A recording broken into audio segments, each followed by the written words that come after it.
Hey guys, welcome back to Mo's Game Table. Today we're going to take a look inside Heroes of the Bitter Harvest.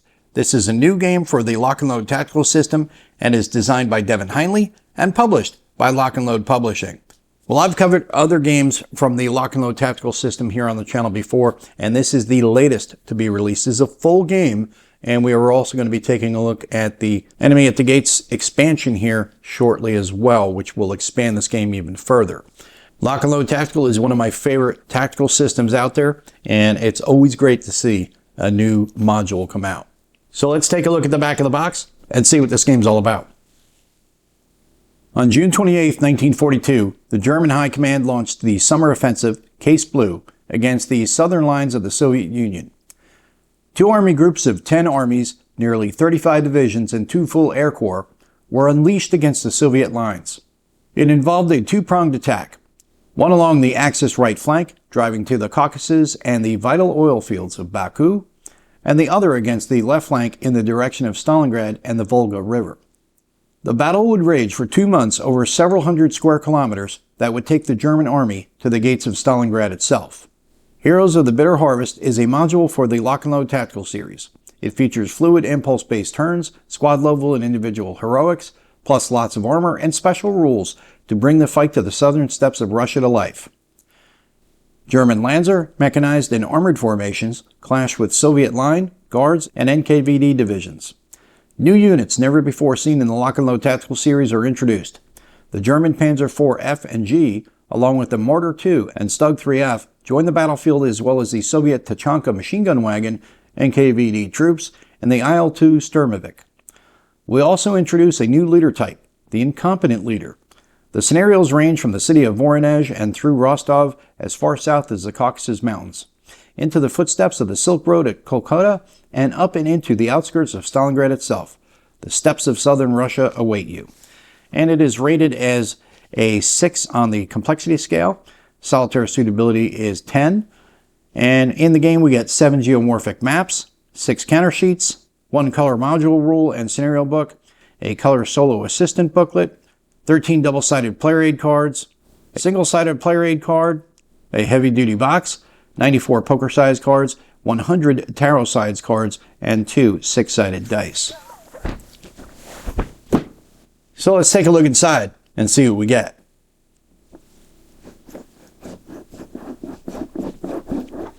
I gotta say right away, this box is really thick. It's nice to see the change because in all the other Lock and Load Tactical modules, the boxes are a little thin. Now you've got a real sturdy box, and that's definitely a welcome change. We've got our data cards, our bag of dice, the AEO cards. Really cool addition here is this 3D piece of terrain,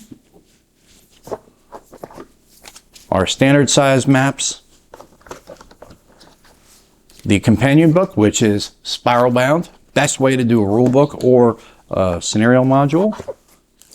Same for the Lock and Load Tactical Rule Set version 5.1. Look at those 3 studs right here. Whiskey Charlie Crew on the cover. Got our player aid cards, a bunch of them. Our counter sheets, and the 4K X maps. So let's set up the maps and take a closer look at the game. And we'll take a look at the maps that come with the game. These are the standard form factor maps. We're going to also look at the 4K X maps next, but you see 4 maps right here. You've got a bunch of trees and some roads, some trees, some wheat fields, some roads, a building, and then you've got a more built up area here with a city, and then you've got more wheat fields. You've got a stone wall, another building, and then another building outside of that along with more roads. So a good bit of varied terrain among these 4 maps. And then we have a couple more that are going to be those country style maps here and here with a good sized hill. Then we have one more interior city style map where you're going to be having a much more built up area to fight in. But you can see a good cross section of different maps for the scenarios in this module. Next, we'll take a look at the 4KX maps that come with the game. We're going to get the same maps that we already looked at, the small form factor ones, the standard ones, now in 4KX map size. Love these maps because bigger hexes means you can spread your counters out rather than having those stacks and having to knock them around when you're trying to pull out a counter. You can spread them out more easily and very easy to read that way when you're playing on these 4KX maps. So we've got map 77 here for the 4KX map. 78, 79, 80, 81, where we get into the city interior, 82, back out on the fields, and then 83, where we've got fields and then we've got the hill. The other thing, which I didn't show you with the standard maps, and these are meant for the standard maps, is this 3D terrain piece. I think this is really awesome. It's a nice addition that Lock and Load has added for this, and I hope to see this in more games for the Lock and Load modules, and I hope other publishers take note of this and do this for their tactical systems as well. Let's see if you can see that this is actually 3D terrain. It's not just looking 3D, it's actually 3D. You can see the changes in levels as you go up, and I think that's a neat little thing. Some people may say that's kind of gimmicky, but not really. When you have your counter down here, and you've got another counter, let's say over here, you definitely can see that that counter here cannot see the counter here because it's got that shadow of that hex. It's underneath that hex. So it does help visually with line of sight, things like that. Makes it easier to grasp, because when we're looking at 2D, it's much more difficult than if you see it in a 3D representation. And I think these are a fantastic way of not only adding a nice little bit of bling to your maps, but also helping with understanding line of sight when it comes to relation to these 2D maps, which are a little bit more difficult to get your head wrapped around when you're playing it. You will get it, and we, are understanding the line of sight rules for the most part from playing different tactical systems, but nothing really shows it like it does in 3D, and these are a great addition.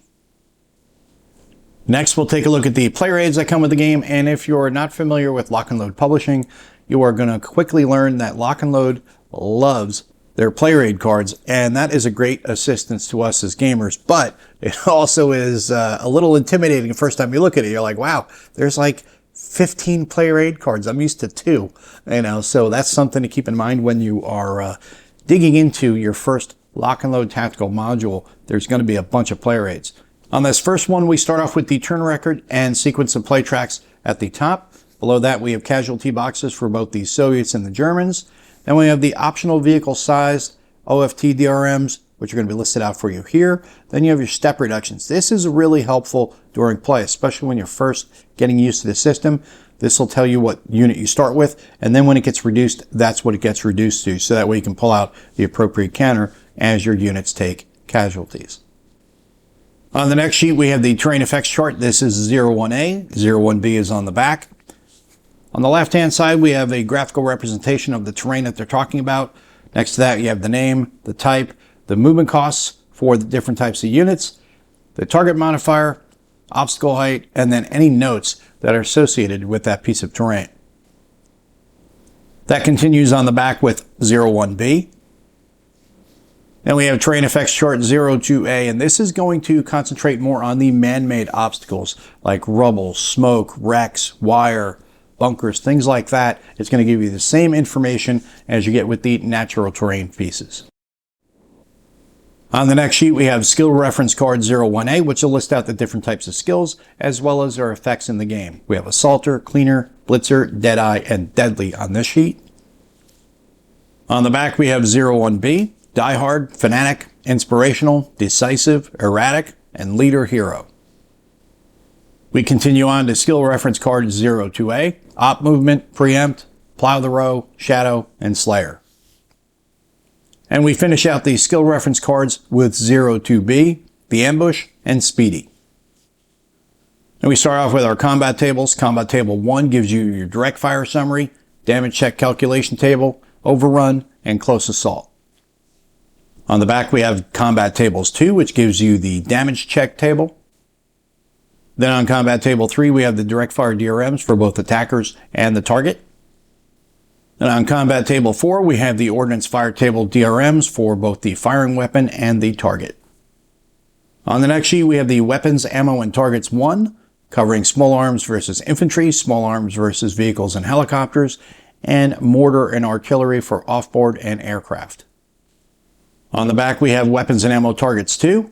This covers the Ordnance to Hit, Ordnance versus armored vehicles and aircraft, and Ordnance versus infantry and weapons teams. On the next sheet, we have the melee tables. On the back, we have the offboard artillery summary giving us standard fire mission, loose fire missions, a line fire mission, concentrated fire mission, and then your walking barrage fire mission. On the next sheet, we start off with the reference tables with reference table 1. This gives us the fate of crew and passengers, as well as the support weapon portage and usage. On the back, we have reference tables 2, giving us optional speed modifiers, passenger capacity, stacking, mines versus vehicles, streams and movement penalty table, and the thermal imaging sites. Next, we have the outline of play. Starting off with outline of play 1, this is going to give you a detailed breakdown of each of the steps in the sequence of play. And that finishes out on the back of the sheet. Then we have the Soviet point cost tables. This is what you're going to use when you use the battle generator. You're going to be paying off the points for each of the units in the scenario that you create. And that carries over to the back for your vehicles, aircraft, and your man-made terrain features.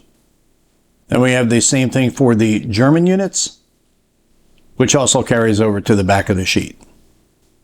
Then the remaining player aid cards are all for the Solo Assistant. We have up here Solo Assistant 01A, Offensive Opportunity Fire, and this is going to give you the flow chart that you will follow when you are making a determination for the AEO as to how they're going to handle that situation. On the back, we have 01B, Defensive Opportunity Fire.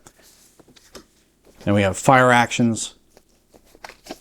On the back of that, we have the AFV movement, off-map unit movement, off-board artillery, execute victory conditions, rally phase, and we have counteractions 1 and counteractions 2. And we have the single man counteractions table, movement stances, and then building and sewer movement. That'll be covered on the last sheet. And then we have the role-playing game campaign tables. And this is going to be a new addition here where you're able to role-play out your aspect of the game. When you're playing it, you start your campaign, your career progress. As you go along, you'll be able to create more of a personal narrative with this game than before. I mean, we generally all create a narrative when we play these games anyway, but now you have a little more skin in the game by creating a character for yourself, which I think is pretty cool. Next, we'll take a look at the cards that come with the game. We have data cards, skill reference cards, and RPC leader card. The skill reference cards are pretty straightforward. Just like we saw with the player aid cards, you have your different skills that you're going to get. As you get that skill, you'll just pull the card out of the deck. You'll place it down in front of you so you have it as a reference, knowing what that skill gives to you. It's a great little way. Instead of having to look back and forth on a player aid, you just have the skill card in front of you. Data cards, it's going to be a breakdown of all the different units, giving you all the information that's on your counter. Rather than having to bend over the table and look at that counter a little more detail, you can just look right on the card and get all the information from that counter that's on the map. So you can pull out whatever units you're going to have, place them out in front of you. You will know easily what you've got out there on the map in the fight. Then we have the RPC leader cards. These are going to be used when you're playing your role-playing campaign. It's going to have your leader face, and then you have morale, leadership, and movement that you can keep track of throughout the course of play with the game. Nice little addition that Lock and Load has added for this game. Then we have the Solitaire Assistant cards, a Solo Assistant. Here you're just going to use these cards when you're playing with the AEO. It's going to give you the order, you have threat, and then you have the battlefield situations here. You're going to follow it down in descending order as to what you can do for each of the actions for the AEO. Now remember, with the AEO, it's not going to be a full AI that's going to tell you every single thing to do for your enemy forces out there. It's not that type of AI. What it's going to do is it's going to give you steps, you're going to follow them, and it's going to give you most of the things that you'll need to do for the AI, but occasionally you'll need to make some decisions as well for them. just common sense stuff as what you would do in that situation or what you think is the most appropriate given the situation that the AI is in. So great little assistant, and the cards work really well when you're using the AEO. Next, we'll take a look at the counter sheets that come with the game. We've got 6 counter sheets. On the first sheet, we have the Soviet forces as well as Soviet weapons teams and armor. On the next sheet, we have the balance of the Soviet forces at the top, including the leaders. And then at the bottom, we have the Tachanka machine gun wagons, as well as a couple pieces of armor and an aircraft. In between, we have the German forces and the German armor at the bottom. On the next sheet, we have the rest of the German units. The German forces continue on to the third sheet. On the next sheet, we have administrative counters on the top and German forces on the bottom. And on the last 2 sheets, we have the remainder of the administrative counters for use in the game. And lastly, we'll take a look at the companion book. This is a 99-page full-color book. And you'll see this looks very familiar if you watch any of my other videos on Lock and Load Tactical. We have the base rules here, and they're set up the same way. We're not going to go through the base rule book. I've already done another video on that before, but you'll see it is set up the same way. So when I give the explanation for this module book, it's going to give you the same information for the main rule book. But the way it's broken down, you can see you got your standard table of contents with different sections and their associated page numbers for each of the rules. But you also have these colored hexes. Everything's color coded here, so that way it's more easy for you to go and find that. Not only can you look for the page number, but you can look for the colored hex symbol to be able to find where that rule is. So I think that's really cool.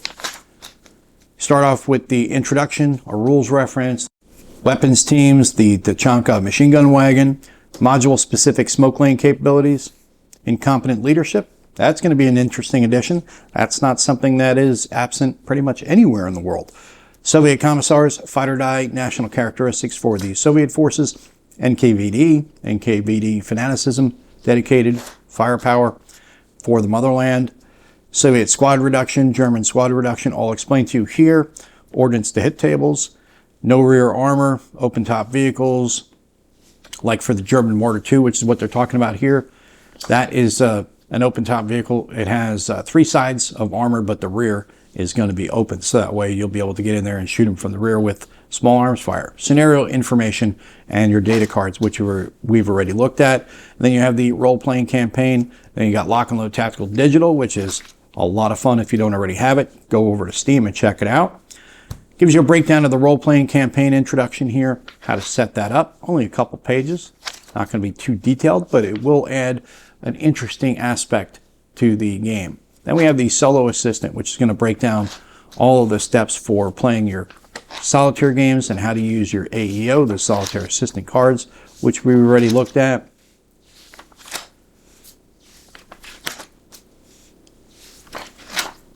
How to use your flow charts.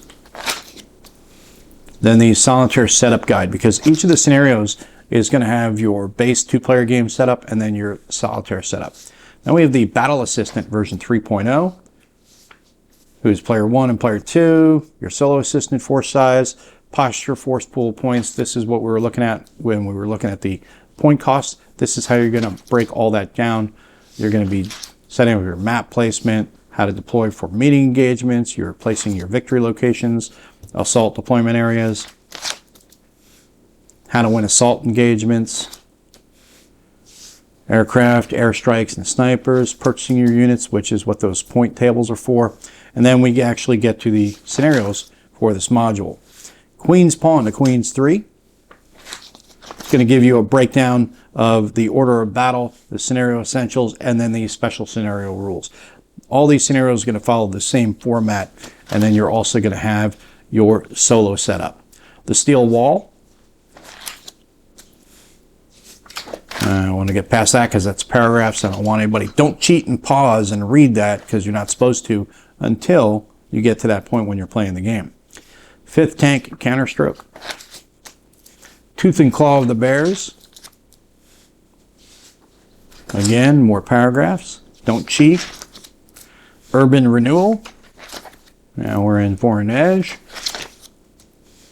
Like a Good Neighbor. State Farm is there. Gateway to the Caucasus in Rostov.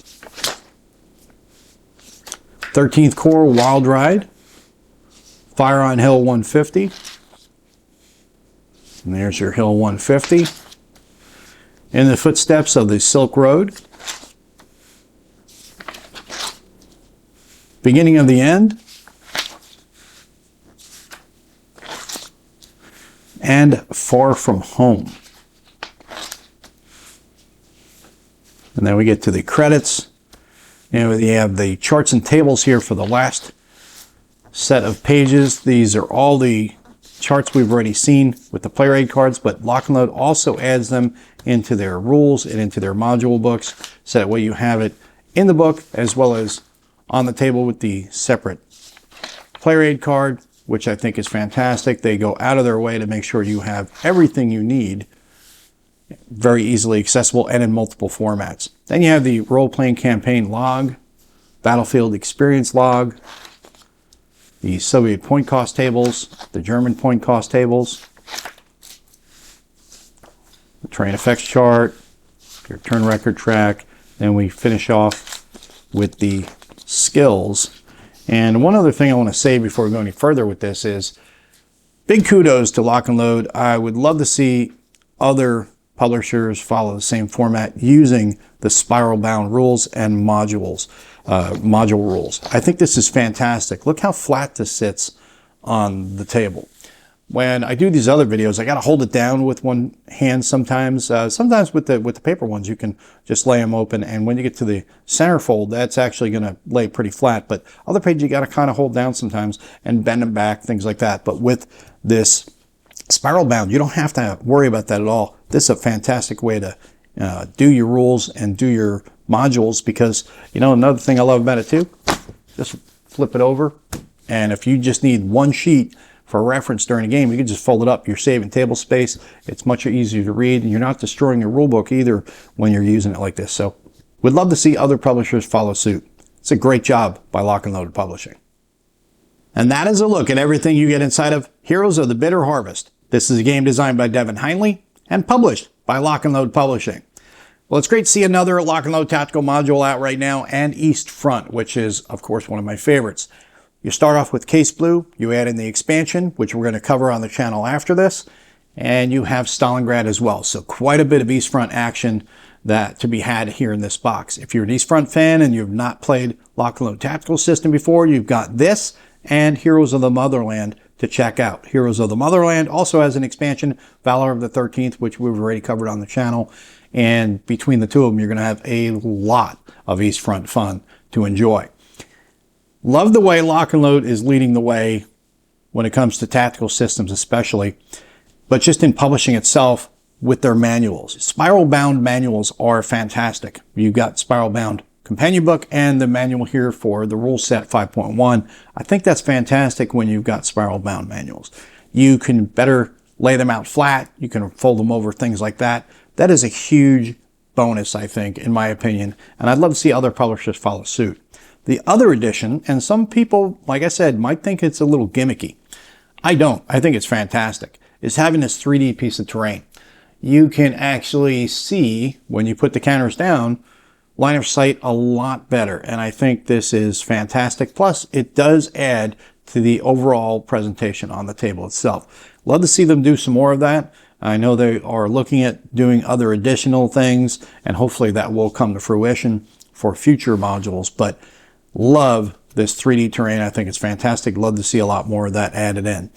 We've got our data cards, skill reference card, RPC leader cards, solo assistant, metric crap ton of player aid cards, which we always have in all Lock and Load games. They love to provide you with all the information in a multiple formats. You've got player aid cards, you've got cards, you've got the same charts in the rule books and also in the module books. So there's definitely no way that you're going to be without any of the charts.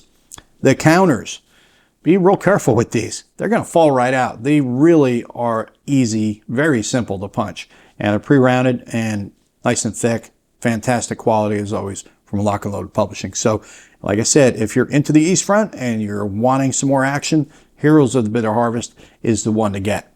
Well, I hope that helps you guys out if you've been curious about this one. If you have any comments or questions, post them down below. Thanks for tuning in, guys. See you next time.